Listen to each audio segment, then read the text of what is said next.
Bonjour à tous et bienvenue pour ce premier direct de présentation du programme Leadership Conscient que Robert Dilts va donner euh, au mois d'octobre. J'ai le plaisir d'être avec Elisabeth. Bonjour à tous et un grand plaisir partagé.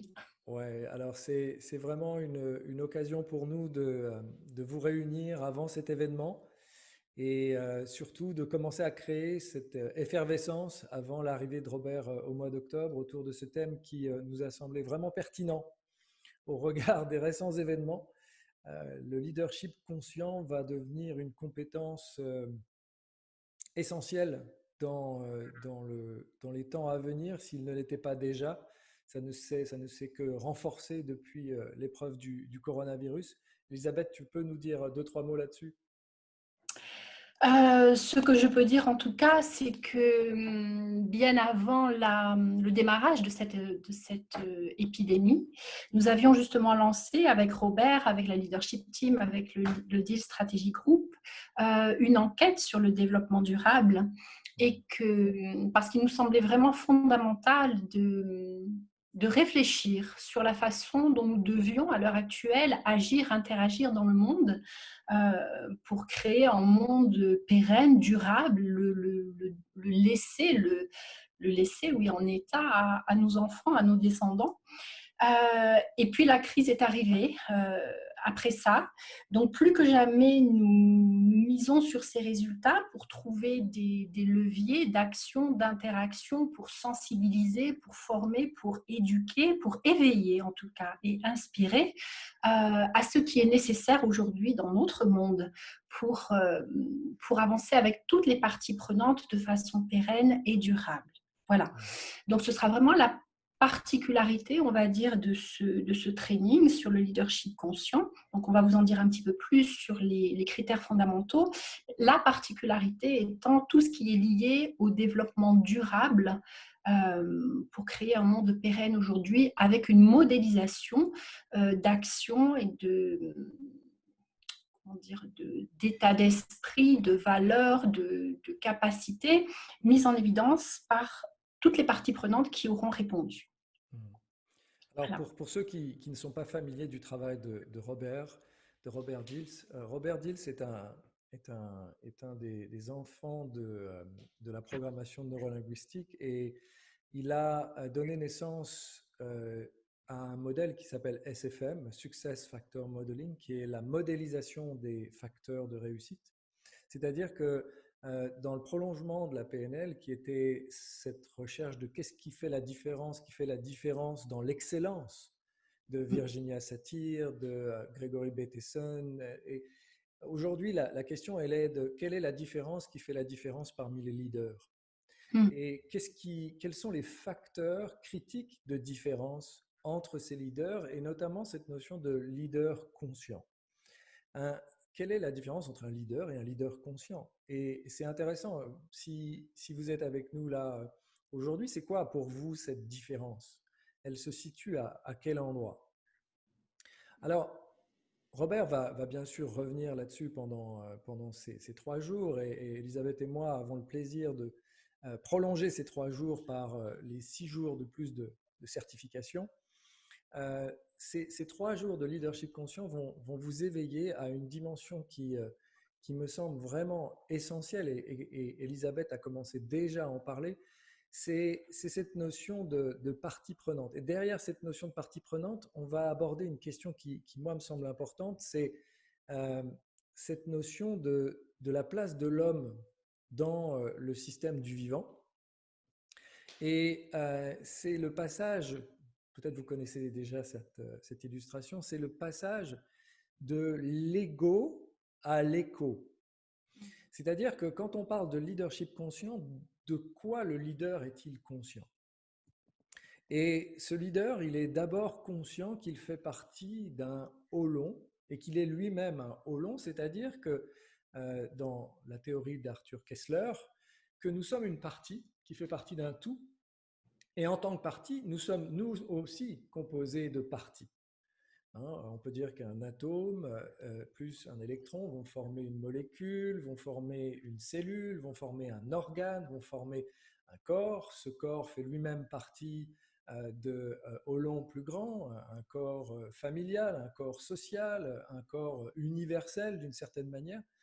Et le leader conscient est un leader qui a conscience de toutes ou du plus grand nombre de parties du Olon auquel il appartient. C'est-à-dire que aujourd'hui, on voit bien que le fait d'avoir laissé cette dimension écologique au profit, donc un Olon, l'écologie, au profit d'un autre Olon, l'économie ou la finance, eh bien c'est ce Olon qui n'a pas été pris en compte qui appelle et qui crie d'une certaine manière, j'existe et je suis là. Et devenir un leader conscient, c'est être capable de prendre en compte le plus de parties du Olon dans ses décisions pour vraiment tenir compte de toutes les parties prenantes, le disait Elisabeth, pour que effectivement on soit dans une prise de décision qui soit la plus systémique possible. Elisabeth? Oui, voilà, merci. C'est très important ce que dit Jean-François là. La force de ces approches liées au SFL, c'est que modéliser les personnes, les équipes, les organisations et là, en l'occurrence, les leaders qui réussissent, qui inspirent, qui drainent des équipes avec eux. Et donc là, l'idée, c'est que vous allez pouvoir rencontrer certains de ces leaders conscients sur lesquels nous nous sommes notamment basés pour répondre à cette enquête sur le développement durable. Et effectivement, un des aspects les plus, pour moi, enfin tout est passionnant dans ce cursus, mais en tout cas, un des aspects les plus passionnants, c'est que quand on parle de leadership conscient, la première personne à l'idée, entre les autres collaborateurs, des équipes, eh bien, la première personne à l'idée, et quelque part, c'est bien le plus difficile, c'est soi-même. C'est vraiment, ça part toujours d'un mouvement intérieur vers l'extérieur. Comment je me lead moi-même, je sais pas vraiment français, mais bon voilà. Comment j'accède à un autre état d'esprit, à une autre façon d'être, enfin en tout cas une façon d'être que nous avons en nous et à laquelle nous pouvons accéder. Comment accéder à cette meilleure version de nous-mêmes, qui est nous sommes quelque part happés par le processus et nous avons envie de le faire. En tout cas, c'est l'idée comment je me lead moi-même pour pouvoir drainer d'abord des collaborateurs proches, une équipe, l'organisation et tout un système peut-être autour de nous. Et je prends l'exemple d'un leader inspiré qui donne des conférences ou en tout cas qui montre ce qui est fait dans l'environnement en invitant systématiquement des parties prenantes et en drainant avec lui une partie de plus en plus grande de son écosystème. Et là, dans le schéma que vous projette Jean-François, c'est vraiment de ça dont il s'agit. Où est-ce que je suis dans mon environnement? Où est-ce que je me place? Est-ce que je me mets juste en retrait? En gros, est-ce que je me rends indisponible, non nécessaire plutôt, pardon, ou est-ce que j'essaie au contraire d'être on va dire le pilier central autour duquel pardon, tout va tourner. Voilà. Ces deux représentations sont vraiment des changements de paradigme. Euh, on dit que ce changement de paradigme est survenu au moment où, pour la première fois, les astronautes ont pu prendre une photographie de la Terre et prendre conscience que l'homme n'est qu'une partie d'un tout et n'est pas le centre du monde. Et ce changement de paradigme, ce changement de l'homme au centre, s'applique tout à fait aux organisations ou mon organisation au centre. Non, c'est l'homme est un élément d'un système, d'un écosystème. Mon entreprise est un élément d'un écosystème et ma capacité à prendre en compte les autres éléments de l'écosystème dans lequel je vis, comme le disait Elisabeth, c'est mes clients, mes partenaires, mon équipe, mes actionnaires éventuellement, et comment je les implique au service d'une vision et comment ils convergent au service de cette vision, font que on va quitter un peu une approche égocentrée de l'entrepreneuriat, du leadership, à une approche éco-centrée qui est beaucoup plus large et beaucoup plus vaste. Le challenge, il est que c'est très facile, entre guillemets, d'être égocentré. Parce que, encore une fois, on ne dépend que de nous. L'idée, c'est que plus je vais prendre de parties en compte, plus il va falloir que je sois solide. Parce qu'il est très facile de vouloir se replier sur mon quant à moi-même, mon quant à soi, et d'oublier les autres parties prenantes dans mes décisions, dans ma direction d'organisation, que ce soit en tant que dirigeant d'entreprise, que ce soit en tant que dirigeant de ma famille ou en tant que... je suis un leader dès que j'ai des gens qui me suivent, globalement. Et si je veux être vraiment ce leader conscient, je dois prendre en compte ces différentes parties prenantes. Et pour ça, je dois commencer, et Robert le dit très souvent, ça commence par le self-leadership, c'est-à-dire le leadership de soi-même. Et comment, déjà à l'échelle de comment je pense ma posture de leader, elle soit suffisamment claire pour passer de ce dessin à gauche à ce dessin à droite, de mon entreprise à gauche à mon écosystème à droite. Et quand on est à l'échelle de sa famille, il y a moi, mais il y a aussi tous les autres membres de ma famille. Et c'est Mère Teresa qui disait, le problème avec l'humain, c'est qu'il dessine le cercle de sa famille beaucoup trop petit. Et que l'idée, c'est d'avoir justement une vision beaucoup plus globale et inclusive de ce qu'est être le leader que je suis. Oui. Alors là, nous venons de vous parler de ces notions du modèle SFM et de la dimension de leader, de la notion de leadership, la façon dont nous l'entendons. Une autre des merveilles, des pépites de cette approche, c'est vraiment cette notion de générativité. Et à l'heure actuelle, c'est une des différences clés, une des différences qui font la différence. Alors, la générativité, c'est quoi ? On se rapproche souvent de la citation d'Einstein qui nous disait qu'on ne peut pas résoudre un problème, une problématique au niveau où il a été créé. Cela s'entend aussi par le niveau de conscience. Et suite à et même nous sommes toujours dans cette période de crise, de déconfinement, de post-confinement, enfin on appelle ça comme on veut. En tout cas, on a sous les yeux un nouveau, ancien monde, je ne sais pas, on va trouver d'autres solutions, une autre façon d'être en relation à soi, aux autres, une autre façon d'interagir. À défaut de faire cela, nous allons retomber dans les vieux travers, en tout cas dans ce qui nous a amené à ce résultat lié à la crise. Et la générativité, la dimension de générativité, la possibilité de générativité, c'est vraiment cette idée.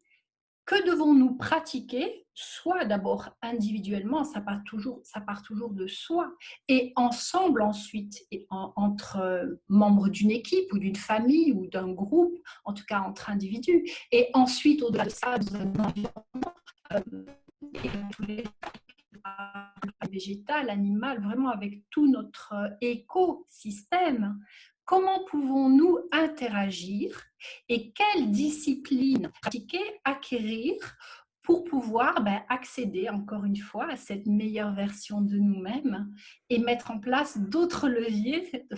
C'est vrai que j'aime ça et Jean-François le sait, mais accéder en tout cas à d'autres leviers, d'autres ressources que nous avons en nous, parce que nous avons toutes les ressources en nous, mais qu'en tout cas, nous n'avions pas mobilisé jusqu'à présent. Voilà, l'idée, elle est vraiment là.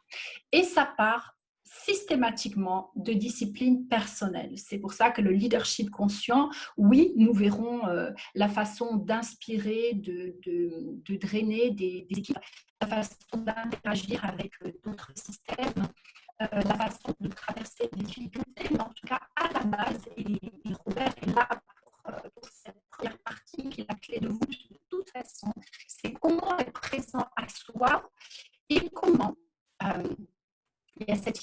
tirer parti de nos obstacles eux-mêmes, de nos ombres elles-mêmes, pardon. C'est cette idée de réaliser que dans toute difficulté, dans chaque obstacle, il y a déjà à l'état latent les ressources qui vont nous permettre d'accéder à la nouvelle version de nous-mêmes, en tout cas, qui vont nous aider à faire émerger des solutions, des comportements, des capacités, une façon d'être, une façon de faire qui n'avait jamais existé jusqu'à présent. Voilà, générativité, c'est vraiment que quelque chose apparaisse qui n'existait pas jusqu'à présent en soi et dans le système. Je suis beaucoup là-dessus. Moi, ça m'intéresse. Alors, si on reprend à nouveau ce schéma, l'enjeu pour nous tous aujourd'hui dans ce leadership conscient en temps de crise, c'est pas une approche qui est exclusive, c'est pas l'un ou l'autre, c'est pas rester égocentré ou rester éco-centré, c'est de savoir faire cohabiter en soi les deux réalités. C'est-à-dire que oui, ben, mon entreprise, il faut bien qu'elle vive. Donc c'est normal que je prenne soin de mon entreprise, ma famille aussi. Donc il y a toute cette dimension égo qui est importante. Et cette dimension éco dans le travail de Robert, elle est aussi importante, c'est la capacité à donner plus de place, c'est-à-dire à voir au-delà de soi et à intégrer d'autres dimensions. Et l'enjeu de ce programme, c'est comment on passe de l'un à l'autre. Et là où Elisabeth abordait la générativité, la générativité, c'est aussi ce que ce programme va vous permettre, c'est de passer d'une vision qui pourrait être l'un ou l'autre. Hein, on voit, hein, il y a dans les personnes que je coach, il y a des personnes, des dirigeants qui sont très éco. Ils ont du mal avec le côté égo. Parce que si je suis au service du système, mais que je me perds dedans, c'est pas juste non plus. Et à l'inverse, si je suis que dans l'ego et que j'oublie l'écho, ben je vais être comme un arbre qui perd ses racines, qui n'est pas en communication avec l'ensemble de l'environnement. Donc c'est important d'avoir cette capacité à tenir les deux. Et ce travail, comme le disait Elisabeth, c'est un travail personnel, génératif, c'est-à-dire qu'on va aussi utiliser de nombreuses intelligences. Parce que c'est facile de se dire, OK, je vais passer de ego à écho. Ça, c'est dans ma tête. Mais comment ça se passe dans mon cœur pour y être? Comment ça se passe dans mon corps pour y être, dans ce passage de l'un à l'autre? Et le génie de Robert, c'est d'avoir modélisé ces leaders conscients et de vous transmettre cette capacité à passer de l'un à l'autre, à retrouver de la souplesse pour passer de l'un à l'autre, c'est-à-dire de le vivre, c'est-à-dire de bien le comprendre. Ça, c'était important, d'abord de bien comprendre, parce qu'en plus, nous, avec notre mental très très puissant, on a besoin de comprendre pour pouvoir se lancer, mais aussi ensuite de le ressentir pour ensuite l'incarner. Hein, on va le voir, une des qualités du leader, c'est son exemplarité. C'est cette capacité à mobiliser des équipes au service d'une vision en étant soi-même un exemple. Et cette capacité à être un exemple, c'est pas juste, comme le dirait Robert, c'est pas juste le logos, c'est pas juste ce que je dis, c'est aussi ce qu'on appelle l'éthos, comment je le montre. Et ce que je montre, c'est par rapport à ce que je suis et ce que je ressens. Donc c'est aussi tout un travail sur soi d'incarnation de ces valeurs qui ne sont pas juste des valeurs cognitives et mentales, mais qui sont des valeurs vécues, ressenties. Et à la fin de ce programme, vous allez pouvoir vous sentir habité par ces deux réalités qu'il faut faire coexister aujourd'hui pour être durable, profitable, rentable au moins, dans ce que vous faites en tant que leader. Oui, l'idée, elle est vraiment là. C'est que sur l'ensemble du programme, vous allez essentiellement passer par de la pratique. Donc, bien évidemment qu'il y a des notions. Mais alors, je ne sais pas si on peut tirer un ratio. On est toujours sur cette idée de 20-80. Quelque part, on retrouve systématiquement ça. C'est cette idée que vous allez être votre propre objet de perfection, en tant que leader individuel. Nous sommes tous des leaders de nous-mêmes et également par à votre équipe et votre organisation. Donc, nous avons des outils entre guillemets, ça tient tellement à la qualité d'être qu'il est difficile de limiter ça au terme d'outils. Et toujours avec ce fil directeur, hein, le thème, c'est vraiment leadership conscient et leadership en temps de crise. C'est l'idée, nous traversons une époque et des moments que l'humanité n'a jamais traversé, en tout cas l'humanité telle que nous la connaissons.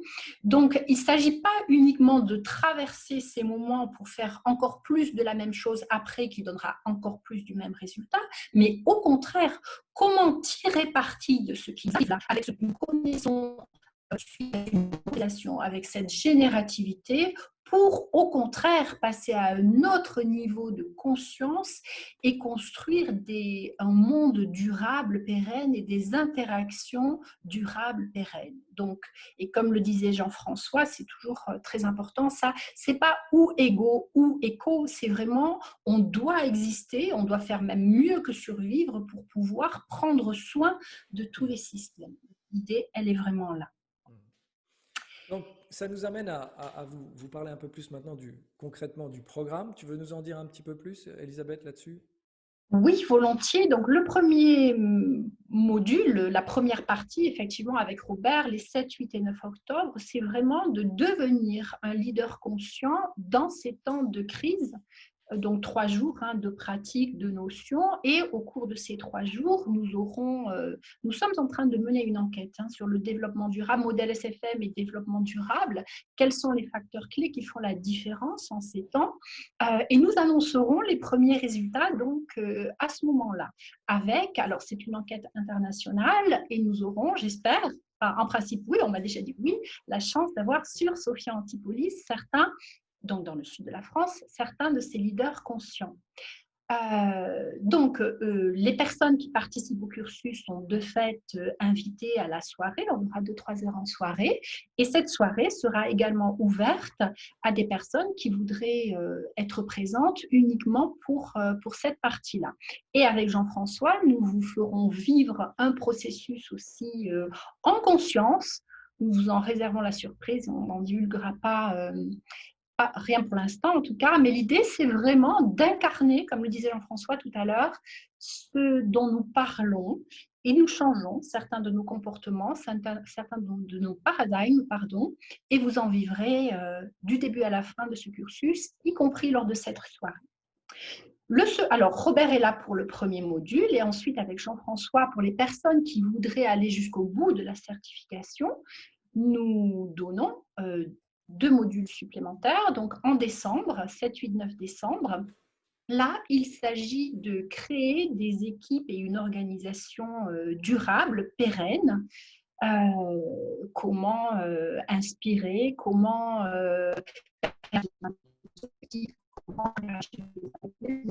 réagir avec l'environnement, et toujours avec cette idée de passer à un autre niveau de conscience collectivement.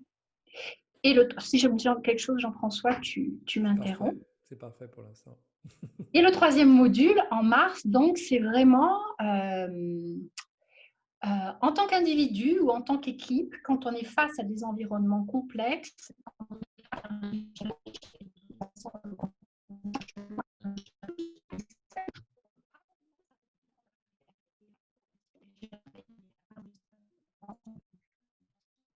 donc c'est vraiment comment se renforcer individuellement et collectivement face aux challenges, à la complexité, face aux critiques, face aux jugements, en gros, c'est comment on se renforce ensemble, comment on se ressource pour ensuite apporter ça, quels que soient les environnements dans lesquels on peut se trouver. Nous vous ferons passer à travers ce processus connu et magnifique du voyage du héros, où là on traverse les difficultés ensemble pour tirer parti des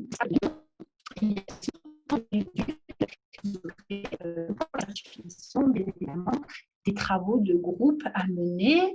Jean-François, qui est le spécialiste du mastermind, vous fera pratiquer des processus de mastermind génératif et vous verrez donc comment vous pouvez vous soutenir les uns les autres. dans le cursus et au-delà du cursus. Il y aura aussi des processus de soutien individuel pour se renforcer individuellement. Pour grandir en équipe, on a aussi besoin de grandir individuellement. Est-ce que j'oublie quelque chose? Il y a beaucoup de choses. Non, c'est très très complet. Ce qu'on peut rajouter, c'est on va vous offrir la possibilité de vous inscrire juste à la formation des 3 jours finalement. Oui, On va vous offrir la possibilité de vous inscrire aux 3 jours plus à la soirée sur les résultats de l'étude et de l'enquête oui, RSE. Et puis, on va aussi vous offrir la possibilité de vous inscrire à l'ensemble des 9 jours, à la certification mmh, complète de consultant en leadership conscient. Et ça, de pouvoir le faire, soit en ligne, depuis oui, partout dans le monde où vous êtes, ou de le faire depuis Sofia avec nous, en présence de Robert. voilà. C'est aussi une autre possibilité. Et par rapport à une question qui nous a déjà été posée, donc que ce soit en présentiel ou en ligne, Robert parle anglais, bien évidemment, et il est traduit en français. Donc de toute Mm. façon, dans les deux cas de figure, c'est anglais et français. Mm. Voilà. Et Et une chose peut-être importante, pardon, vas-y. oui, oui, non, mais je pense qu'on allait dire la même chose. Le cadeau qu'on vous fait, c'est que les vidéos qui seront enregistrées lors de cette formation vous seront accessibles, entre guillemets, pendant, je sais, on n'a pas décidé en fait. Non, Mais en tout cas, elles vous seront accessibles, ce qui fait que non seulement vous allez pouvoir avoir l'expérience live, mais aussi vous pourrez y revenir parce que le chemin du leadership conscient, c'est un chemin, comme l'a dit Elisabeth, de discipline sur soi. Donc on y revient et c'est jamais tout à fait fini. oui. Et dans cet ordre d'idées, si vous avez des questions, continuez à nous les envoyer parce que nous sommes toujours en capacité de réajuster certains processus pour vraiment essayer de prendre en considération un maximum de parties prenantes. Et ce que je voulais ajouter, effectivement, c'est que jusqu'au 31 juillet, il y a un tarif early booking. C'est quand même intéressant aussi. Avec la possibilité pour les personnes qui sont en France de financement, OPCO, FNE, tous les process que nous connaissons habituellement. Voilà. Ok, eh bien, en tout cas, on vous remercie pour votre présence aujourd'hui, votre attention. Oui, Elisabeth et moi, on se réjouit de vous avoir avec nous au mois d'octobre, en présence de Robert Dills pour oui, 3 jours et 6 jours supplémentaires si vous en avez le projet. C'est, je pense, l'unique, enfin, c'est même pas je pense, je suis sûr, c'est oui, l'unique oui. opportunité avec Robert Dills cette année en France de suivre sa formation de leadership conscient. Elisabeth, pour conclure. Oui, voilà. Il y aura d'autres lives, il y aura d'autres séances avec Robert aussi. Il y a déjà une vidéo qui circule avec Robert, il y a une page des événements, il y a le site. Donc voilà, et revenez vers nous pour toute question que vous pourriez avoir, bien évidemment. Merci beaucoup et à bientôt. À bientôt. Au revoir.